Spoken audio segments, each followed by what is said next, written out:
Agriculture employs nearly 65% of the labor force in Africa, but it accounts for only 30% of the gross domestic product of the continent.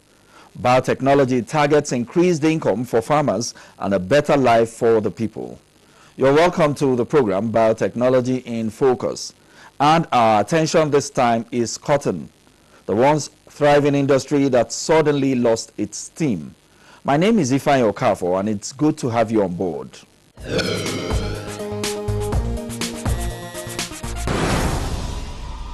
Cotton production was one of the leading industries in Nigeria. Our fabrics were unequaled in beauty, style, and quality. Now let's see this.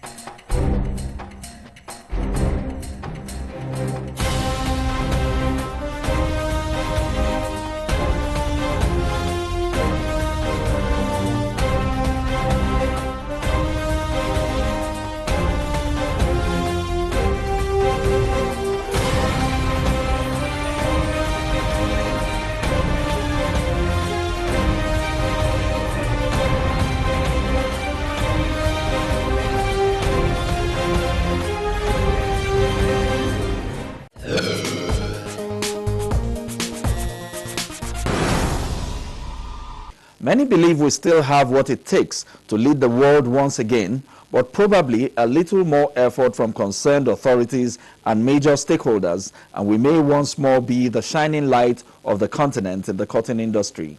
Ways that Nigerian farmers, cotton farmers, can improve the production of cotton.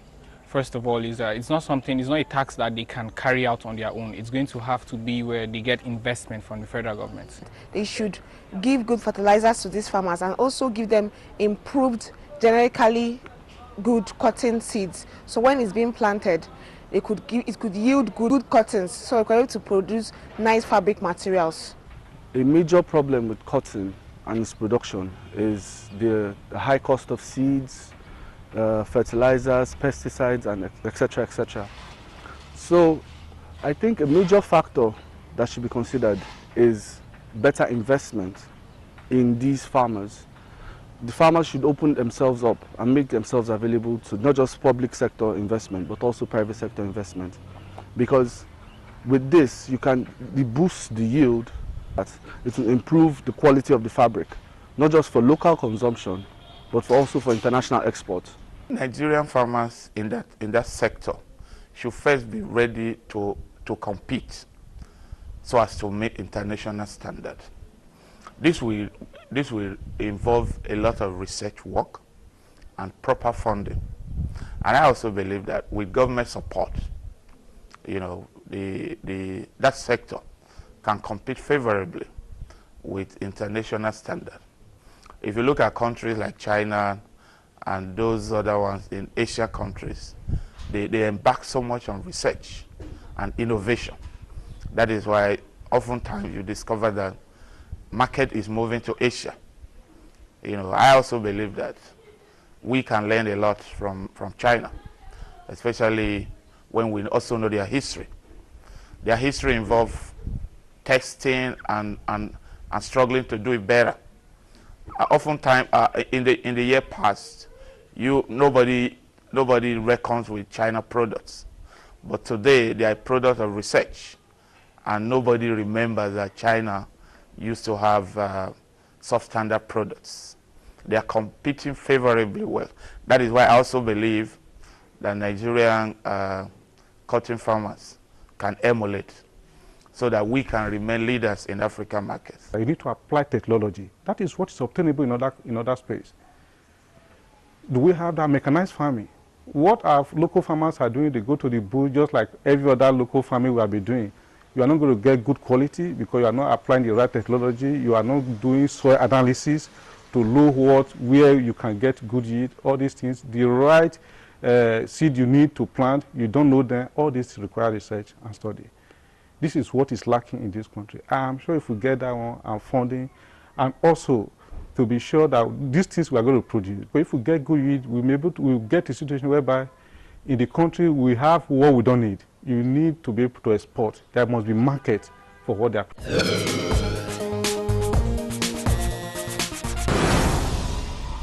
Now let's take a look at this feature as it may enhance our movement back into reckoning. Cotton is a soft and fluffy fiber that grows in a ball-like shape around the plant. The plant is a shrub that is native to tropical and subtropical regions around the world, including Nigeria. The cotton industry is said to have a considerable economic importance in the well-being of Nigeria, as it provides foreign exchange earnings and also serves as a source of raw materials for textile factories. In recent times, however, cotton contribution to the economy is on the decline, as most of the farmers are gradually abandoning its production and switching to other crops. The reasons are high cost of chemicals to control insect infestation. We normally spend money much on chemical like snapper and other things to prevent it. Bollworm, when you affect the cotton farm, you're having low yield. You're having the number of balls you may get is reduced. This is expected to become history as new variety of cotton is being introduced by the federal government. BT cotton is a cotton variety that has been transformed to show resistance to bollworm infestation. Farmers that are planting BT cotton are no longer required to spray their farm. This technology can contribute a lot to revamping our industries, contribute to food security. The seeds are undergoing trial before it's released to farmers.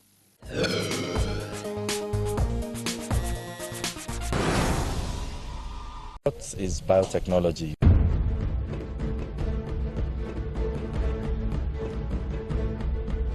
Genetic improvements. It seeks to improve life and solve problems through either genetic engineering, through gene editing, or any of the method.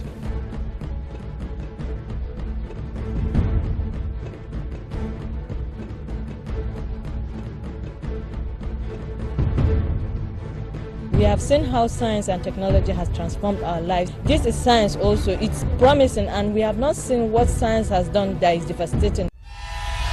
What is biotechnology?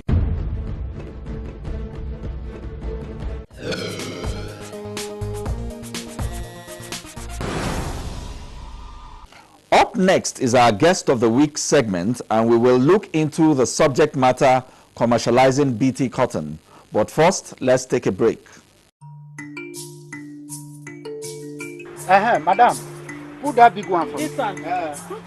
Customer. Try customer.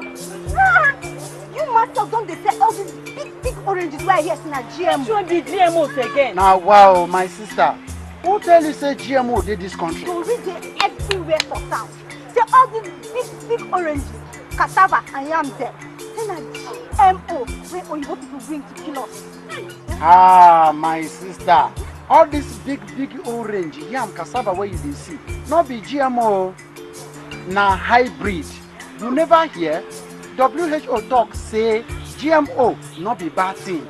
Even our own government agency, NBMA, talk say them they on top the matter for Niger. GMO never dey Niger market oh, and all those people where they tell you say GMO no good, themselves they eat them when they travel go obodo oyibo. Me self they pray, say make them bring and enter with Niger market, make we self follow enjoy. GMO, if it grow, whether rain fall or it no fall, it go kill pests and it no go affect your crop. In fact, it no carry disease for body. He get the vitamin where you need for body wey dem fit put inside. You know say me I like a better thing. Person no fit dey inside river soap dey enter in eye o. This GMO good o. E good well o. Like say now we go start to call am. Oga GMO. This program, now from the Open Forum on Agricultural Biotechnology, OFAB in Africa, Nigeria chapter, supported by the National Biotechnology Development Agency, NABDA, Abuja.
Joining us on the program is Professor Bamidele Ogbe Solomon, the former Director General, National Biotechnology Development Agency. You're welcome to the program Biotechnology in Focus. Thank you very much, Defense, for bringing me on.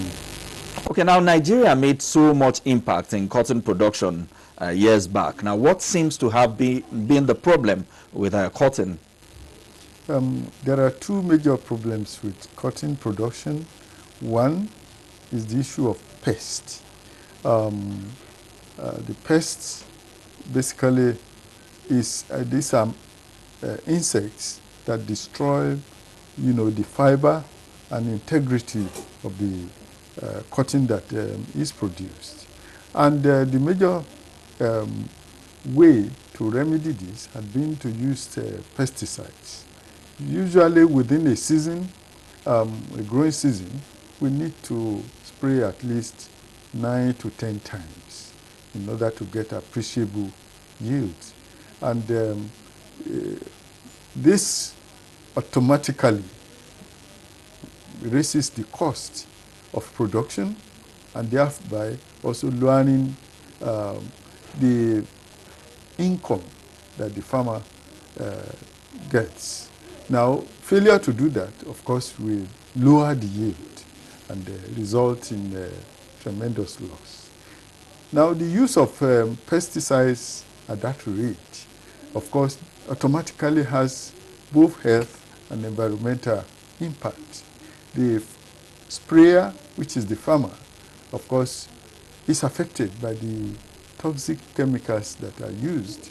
And also,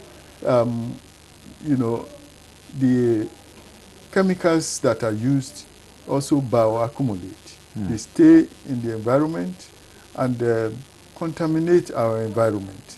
So the detrimental effect of it is not just to the person applying, but even others around it. So when BT cotton is used, which is the use of a gene from the organism called Bacillus thuringiensis. Okay. This gene protects the crop, day and night, and it's not an issue that can be washed away by rain or some other environmental issues. So this case, the farmer is healthy, and the spraying is minimized, and maybe a maximum of 2 sprays will get us very tremendous yield. Okay, now you did say that the yield is affected, and that is part of the reason why our cotton is no longer doing as well as it used to in the past. Significantly, does the pests and all the environmental factors also affect the quality of our cotton?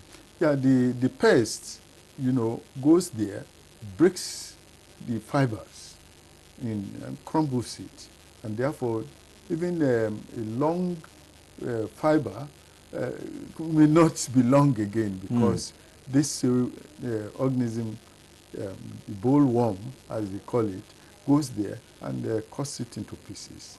And of course, some of them become totally untenable, and there is very low demand for such.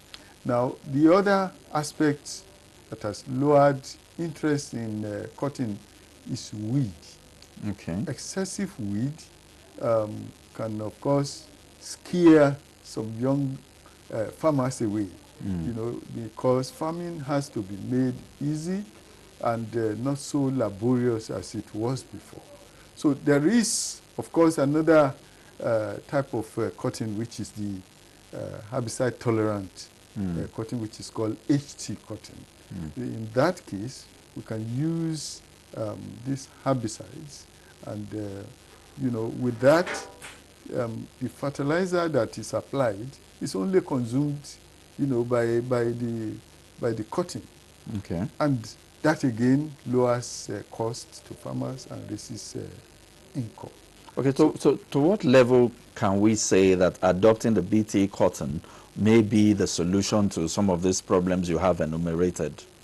There is no alternative, because the rest of the world have already, they have taken this route. The United States of America, which is a leading producer, has adopted it wholesome. South Africa, which is in our continent, is taking it. India is a leading producer. And in India, 2 technologies are used. One is the Boll Guard, which is a technology that comes from Monsanto. And they also have a second technology, which is by the Chinese. So it's clear that even the Chinese also use this technology. Very close to us here in West Africa is Burkina Faso, and then, of course, Sudan. These are countries in Africa that have been using the BT cotton, and they have been happy for it. Good. Nigeria, having the population and one of the most dressed people in Africa. In fact, all over the world. All over the world. We cannot afford to rely on importation of fibers, and particularly our fabrics. So we need to bring this into the new government program, where we are finding, trying to develop what is called the bioeconomy. Okay. Nigeria cannot shy away from bioeconomy. We should not depend seriously on, completely on fossil fuel for our source of income. Okay, now, Professor Solomon, what are the prospects for commercialization of Nigeria's BT cotton? I know they are currently under trials. Yes, Nigeria had adopted, let me say, the precautionary approach. We always do things when we are sure they are ready to be done. So we did not just bring in BT cotton into Nigeria to dump it on us, but according to the regulation that we have in our act, which is being operated by the National Biosafety Management Agency, Nigeria decides we must domesticate the cotton. The trials had to take place, both confined and, you know, they a confined field trial, which is going on, although it is under what we call the general release, whereby this BT cotton is being tried in several locations in the country, and we have to look at the yield, then also make a final submission, you know, at the end of these various studies to the varietal release committee. And it is only at that point when we believe that there is a lot of gain that will come to the farmer, that it will be out for full commercialization. Yes, you have mentioned a number of countries, even within the continent and outside, where the BT cotton has begun to gain ground. Now, has the recent passage of the Biotechnology Act added more impetus to the application of this new technology in all its ramifications? Definitely. In Nigeria now, we have a place which is more like a clearing house, which can give succor to this technology and make it it's not a monster type of technology, because we have the means. With the passage of this bill, we can properly regulate and be sure that people do not just bring in BT cotton into Nigeria. So the agency is up to the task, and of course we ensure both environmental and general sustainability in the adoption of this technology. Fantastic. Now, what is the way forward for Nigeria in terms of growing and sustaining this technology? Well, this technology, we thank God, we already have the agency that promotes it, which is the National Biotechnology Development Agency, and the one that regulates it, on the other hand.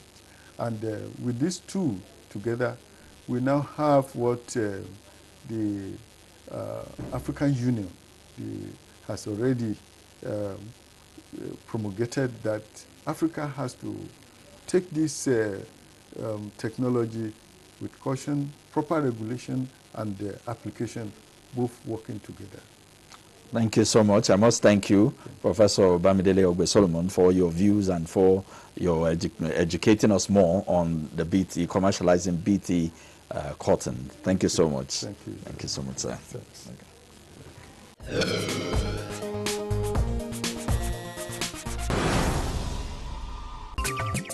Did you know that genetically modified organisms, GMOs, are safe and do not pose any risk, hazard, or danger to human, animal, and the environment? Neither do they cause cancer, infertility, sterility, tumor, or any adversity. There is safe use of GMO drugs like insulin, vaccine, rapid diagnostic test kits for malaria, HIV, hepatitis, and so on. The safety of GMOs is certified by the World Health Organization, WHO, Food and Agricultural Organization, FAO, European Food Safety Authority, EFSA, the National Academies of Science globally, the Royal Society, UK, and over 110 prize Nobel laureates. GMOs are safe, effective, and certified by MBMA in Nigeria.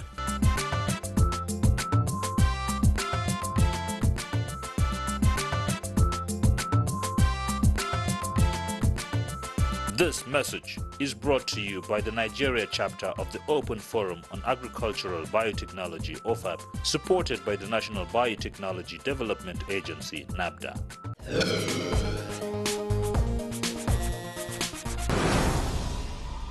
My thoughts are that the biotechnology option is the way to go if Nigeria must come back to reckoning in cotton production.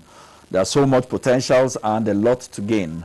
On that note, I say thank you for being the perfect attentive viewer, and do make it a date with us next time. I am Ifeanyi Okafor. Bye for now.